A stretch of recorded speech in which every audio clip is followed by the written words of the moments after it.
নমস্কার বন্ধুরা, আমি আজকে কুমড়ো শাক তুলতে চললাম। কুমড়ো শাক তুলে আজকে আমি রান্না করে দেখাবো। এসব বন্ধুরা, তা আজকে আমি দেখো কুমড়ো ধরে আছে, আমি আজকে এটাকে রানবো।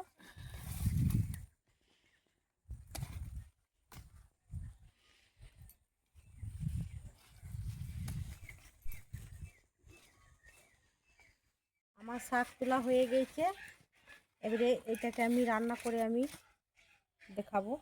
দেখো কুমড়ায় দেখো অল্প অল্প মানে ছোটো ছোটো ধরে আছে, আর আর কুমড়োগুলা বড় হবে না। আগে আমি তুলে নিয়েছি বড় বড় কুমড়ো, ওই জন্য কুমড়োগুলা খসে যাচ্ছে, ওই জন্য শাকটাকে আমি তুলে নিলাম। দেখো পাতাগুলা প্রথমে আমি কেটে নেব।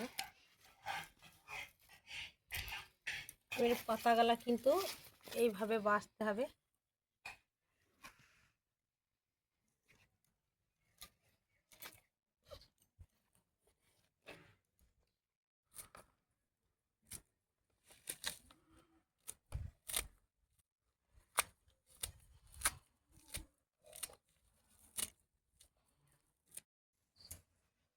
আমি শাকটাকে আমি বনিয়ে নিয়েছি, এবারে শাকটা আমি ধুয়ে নেবো।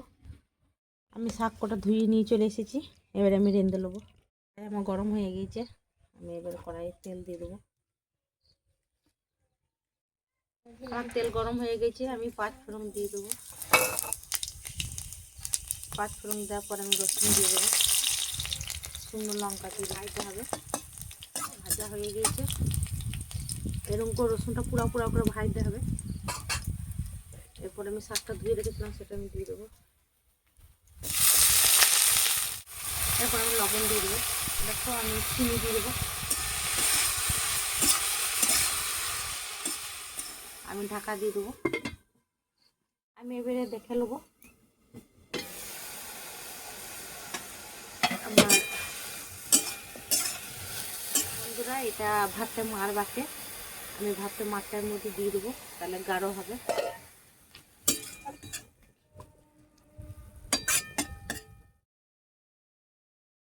নামিয়ে নেবো, আমার হয়ে গেছে। দেখো নামিয়ে দেবো।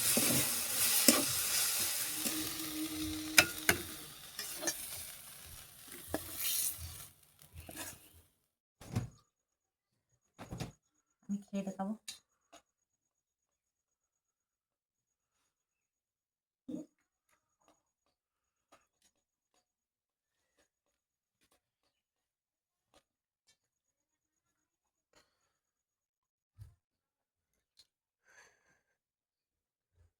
দারুণ হয়েছে,